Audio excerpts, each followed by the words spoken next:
So in this talk, I'm going to talk about some recent calculations I've done on rotational coupling effects involving atomic collisions where there's a change in angular momentum, either fine structure changing collisions and hyperfine structure changing collisions. But this work really stems from a collaboration we did with Alex some time ago.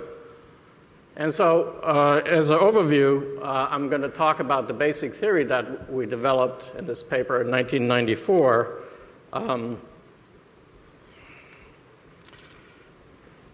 And in that theory, we developed some time ago to study the fine structure level changing collisions in atomic oxygen.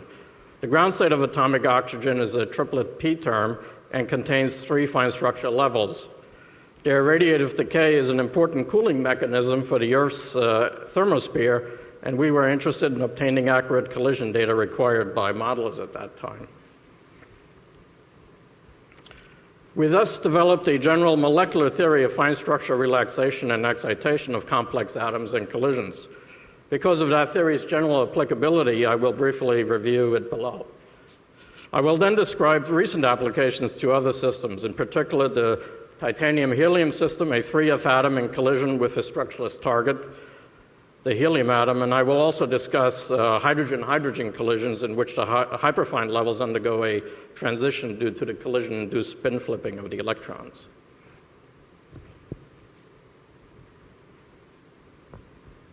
So our starting point is the adiabatic or Born-Oppenheimer approximation. We expand the total wave function as a sum of adiabatic eigenstates. They are parameterized by the internuclear vector, capital R up there, where small r refers to the electronic coordinates. The Born-Oppenheimer energy eigenvalues are parameterized by the distance of separation of the two atoms. However, the adiabatic wave functions depend on the orientation of the nuclei. We account for this by expressing the adiabatic Hamiltonian in terms of a quantity called HBO, or H Born-Oppenheimer for short, will be here. And that's basically the adiabatic Hamiltonian set up in the preferred coordinate system along the z-axis. So HBO only depends upon the internuclear separation distance, and then, but the adiabatic eigenstates are then given as a rotation of those states that are parameterized to quantum numbers of the Born-Oppenheimer eigenstates. So U sub r is a rotation operator and k the total angular momentum operator. In this way, the adiabatic eigenstates are expressed in terms of Born-Oppenheimer states that are labeled by lambda, the projection of electronic orbital angular momentum on the internuclear axis, S, the total electronic spin, sigma, the projection of the spin on the internuclear axis, and L is a total electronic orbital angular momentum, but it is only a good quantum number in the asymptotic region when the atoms separate.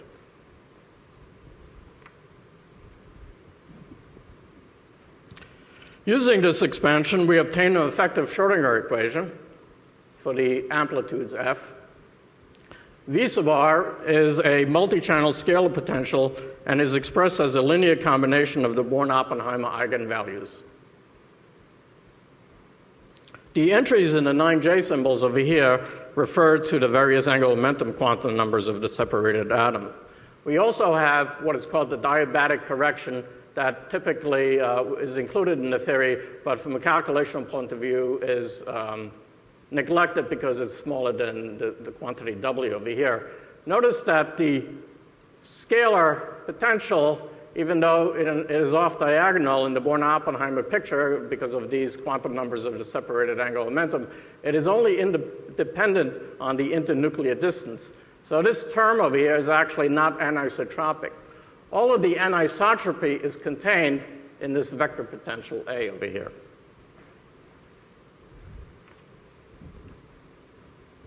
So in analyzing these equations, we found that the vector coupling appears to have a pathological asymptotic behavior. They diminish only as the inverse power of R in the separated atom limit. So we performed a unitary or gauge transformation to eliminate these anomalous, what appear to be anomalous couplings, and we ignore additional but asymptotically well-behaved vector couplings, which we refer to as additional non-adiabatic effects. Now we obtain a new scalar potential that has an explicit angular dependence. So this is the new potential. Again, it's a linear combination of the Born-Oppenheimer eigenvalues, but you see the explicit angular dependence that gives you a rotational coupling through these Wigner rotation matrices.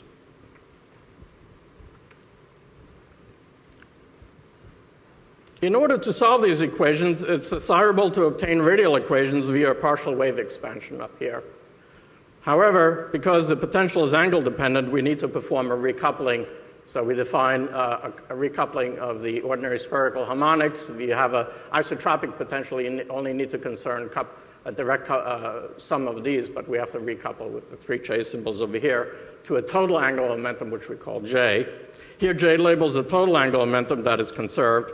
For a given chain, J, we have a finite set of coupled radial equations given over here that involve a multi-channel effective radial potential V sub r. And this form is also block diagonal in the total quantum number J. From that, we can solve these equations to extract the radial partial wave S matrices and obtain the desired scattering amplitudes. So to summarize what I just said in the last few slides, we start in the fully adiabatic or molecular picture. The radial potential is isotropic, but contains long-range angular couplings. We eliminate them by a gauge transformation to something which we call the atomic gauge. So we remove those potentials. Some of those potentials are still left, but now we have an anisotropic scalar potential, multi-channel scalar potential. As I'll show explicitly later on, if the Born-Oppenheimer energies are all degenerate, all of the anisotropy or angular dependence actually disappears. And then we introduce a partial wave expansion, a recoupling, and constructed the radial S matrices from that.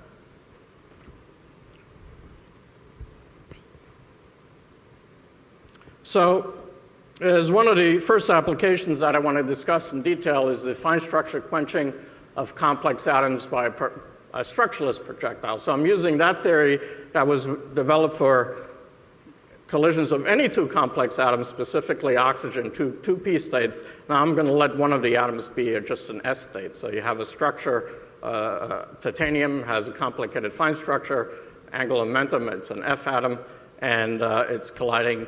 You could still use that theory, but it simplifies tremendously because a lot of these 9J symbols collapse. The motivation for studying this system is a paper some time ago where, take some water, I get dry easily.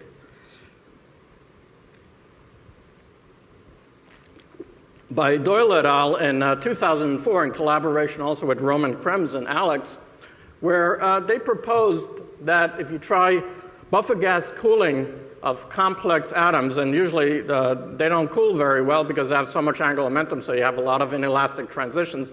But they pointed out that if you take the rare earth metal atoms, they have an outer shell S electron that screens the inner shell D electrons that give you all that angular dependence. Does that screening effect suppress M-changing transitions in a cold magnetic trap? And the answer was yes, both experimentally and also theoretically in the calculations of Krems and Dalgarno. So we ask ourselves the natural question, does the same oppression occur in fine structure transition, which is a L-changing or total angular momentum changing transition?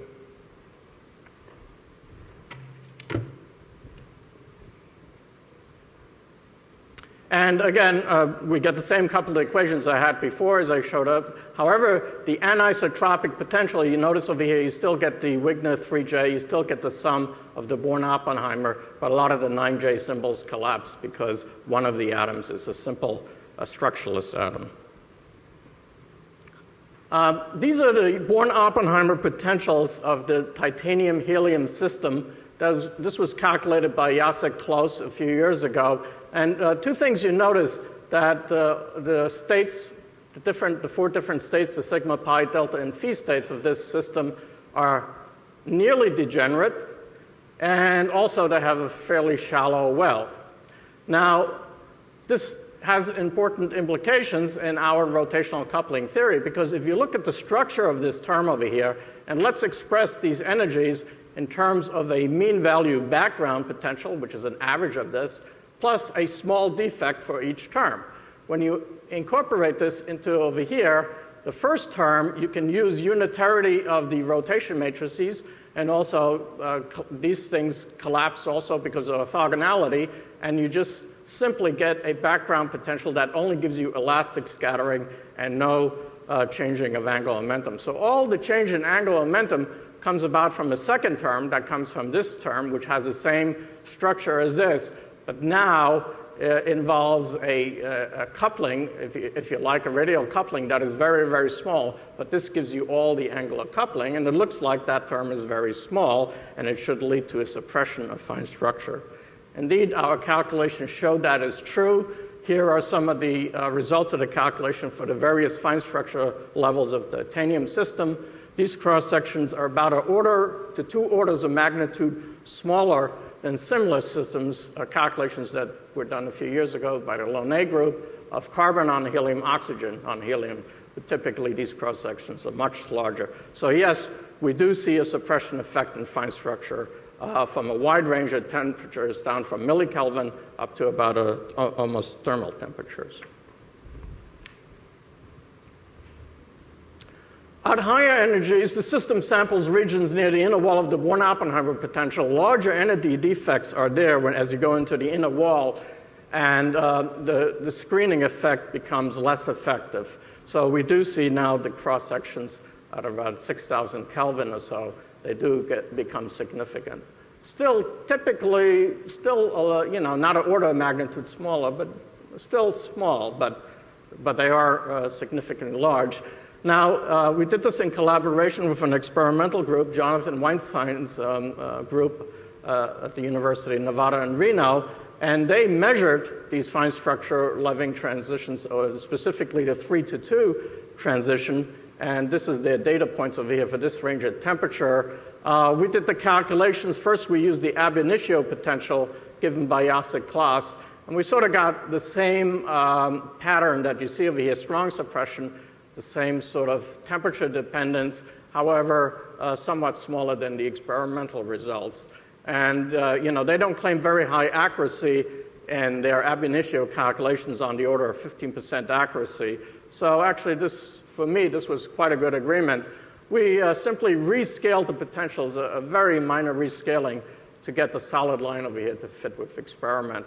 We had a little bit problems on down here at low energies because there's a resonance. I found a resonance at lower energies, and perhaps we need some more accurate molecular potentials over here to fit that point. That's my belief. Now, of course, Alex is in so many areas of atomic physics. Almost everything we do today owes to Alex's work decades ago. And one theory that Alex and Reed introduced in 1969, but which is actually, if I'm not incorrect, is based on an earlier work that he did with Arthurs in a very famous paper on rotational coupling excitation by Arthurs and Dalgarno that you see on the front page of your book of abstracts. In that method, they expressed the interaction potential as a multipole sum involving the spherical harmonics. Theta and phi over here is the orientation of your collision partner. These are the spherical harmonics. This is the electron target function over here. And these are multipole terms that you get in this expansion. And they did this in the atomic framework, but Krems and Dalgarno used the same formalism, but replaced the multipole potential in terms of the Born-Oppenheimer potentials, and there was an expression given by Aquilante and Grossi how to do that. And in this way, they obtained a molecular collision theory that incorporated molecular curves to do the theory of M-changing collisions that I pointed out a few slides ago. Now, if you compare what I discussed over here with this, they look totally different. And initially, I thought, well, they are very different theories. First of all, this involves only spherical harmonics, and this involves these Wigner coefficients, which can also be expanded in spherical harmonics. However, we also showed in this paper that using Racah algebra technique, it's not straightforward, you do have to do some manipulation over here, but these two theories are completely equivalent, although it doesn't look like it. They both have pros and cons.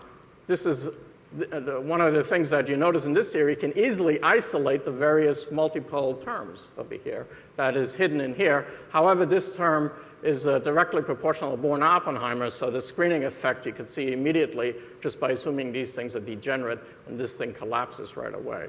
But again, it's nice to see that in the other slide, one of the important things, as Gordon said, is to do things the same way. So maybe this slide, inadvertently, this was an example of that. But the second thing that second type of calculations I like to talk about are spin flipping transitions involving hyperfine level atoms.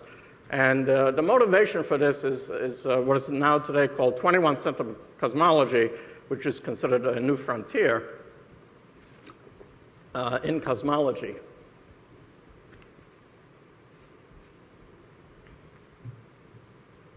Get back to the slide.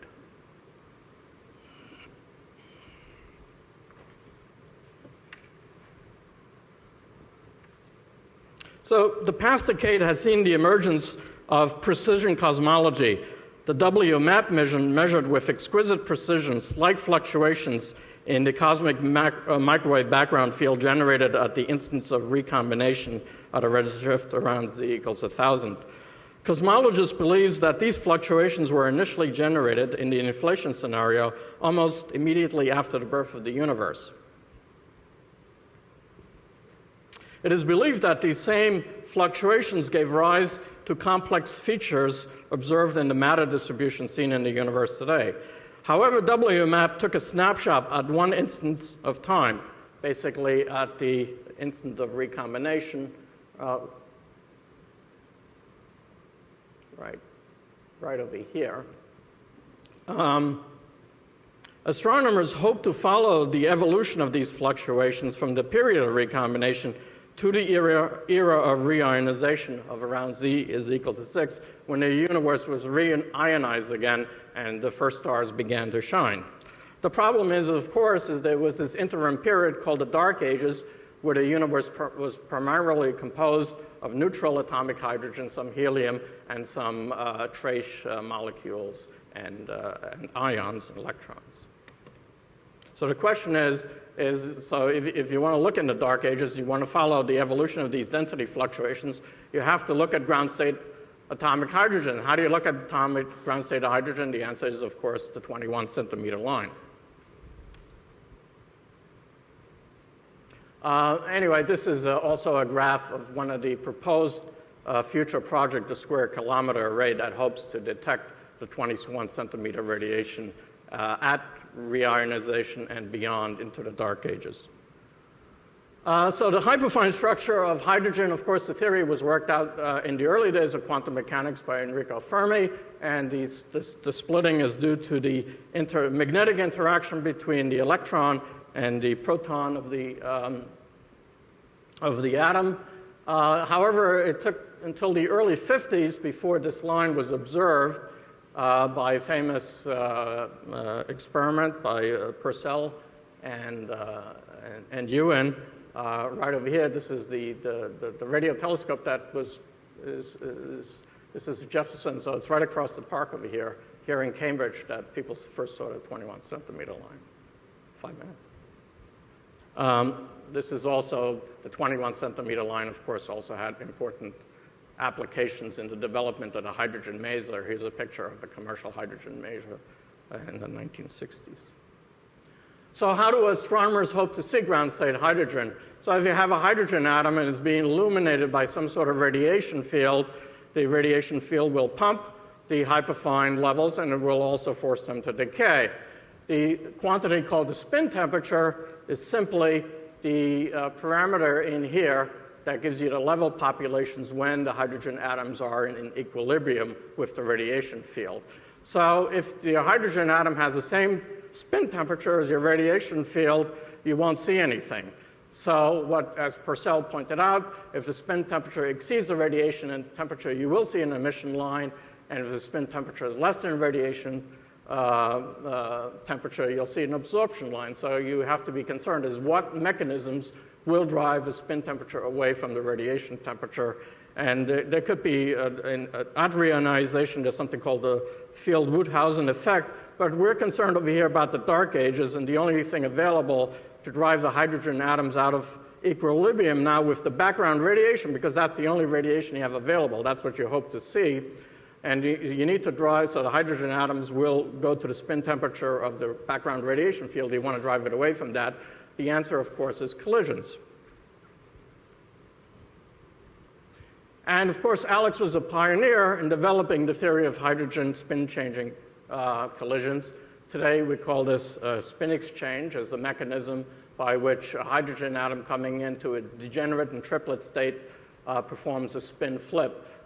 We can look at this theory. We can briefly write the adiabatic Hamiltonian for the ground state. We assume the ground state of hydrogen is just these two potentials. We ignore higher order couplings to higher potentials over here. Is given by this sort of Heisenberg operator term involving the two spins of the two hydrogen atoms.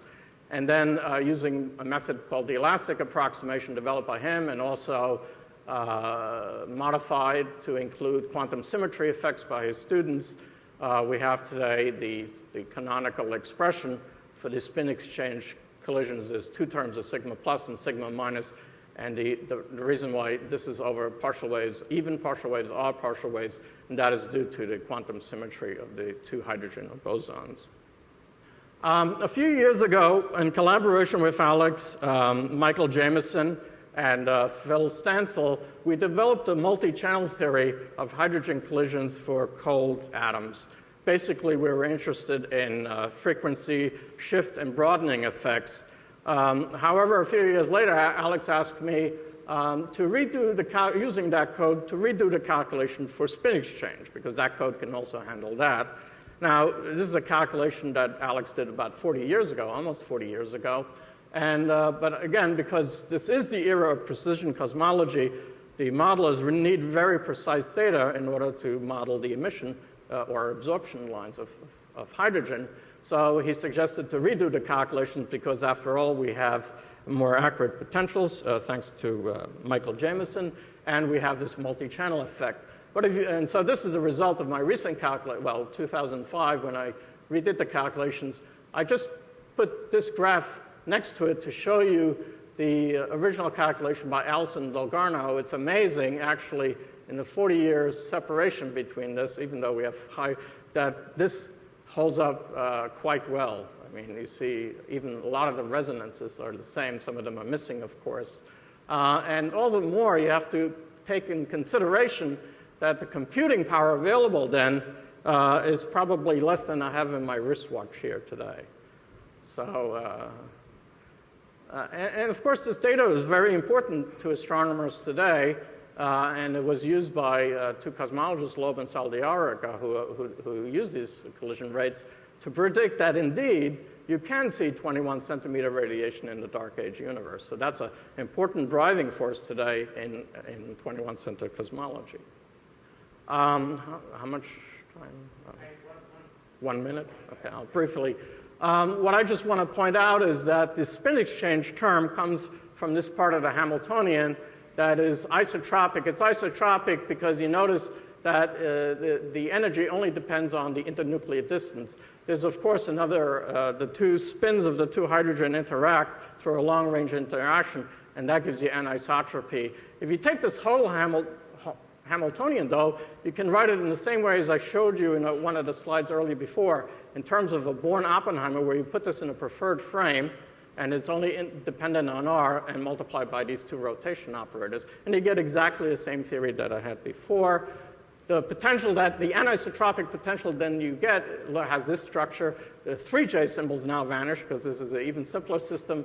You have the Wigner rotation matrices again, and you now have the Born-Oppenheimer eigenvalues that now also depend not only on S, which is either triplet or singlet.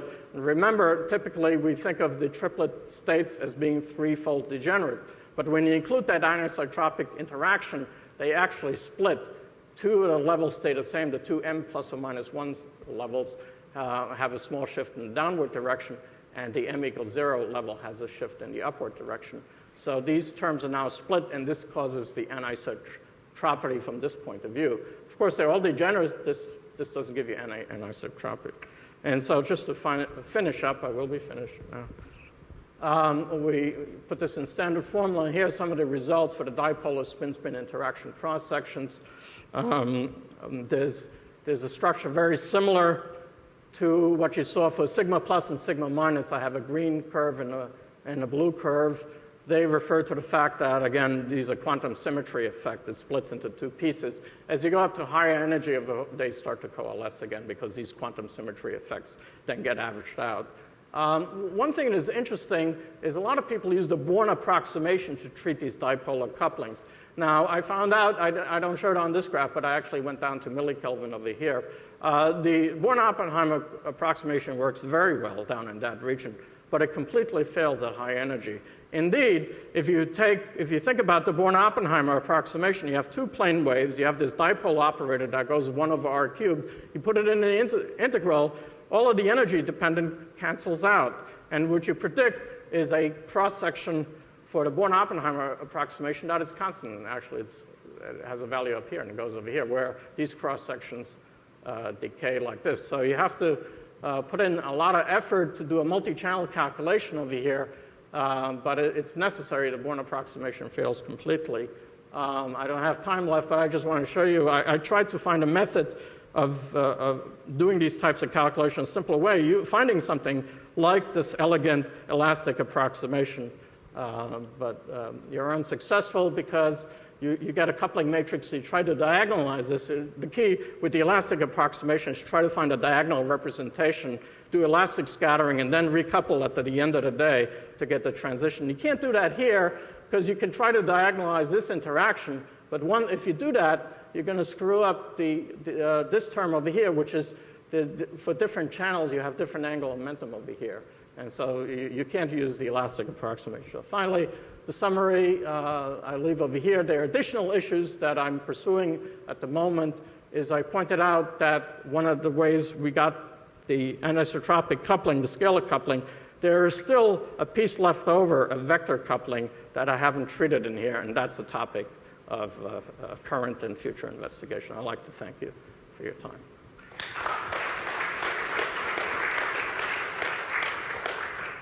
Well, thank you very much, Bernard, for that excellent talk. So that's some complicated angular momentum algebra going on there. And all the speakers have actually congratulated the speakers for staying within their allotted time. Just wonderful. So that opens up, I can open up for some good questions here.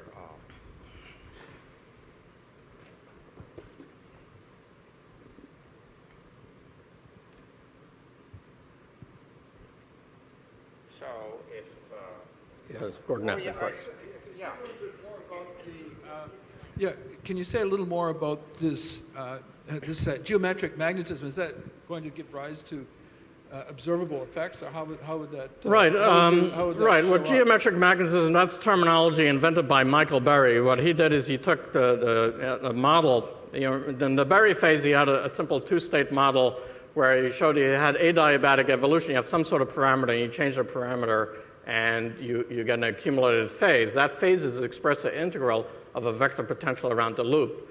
Now, if you take that model and rather than controlling that evolution by hand, you elevate it to a quantum variable, you get precisely the type of equations I showed over here. You get a scattering type of equation with a vector potential. Now, I eliminated the vector potential but in these types of situations, but sometimes you can't.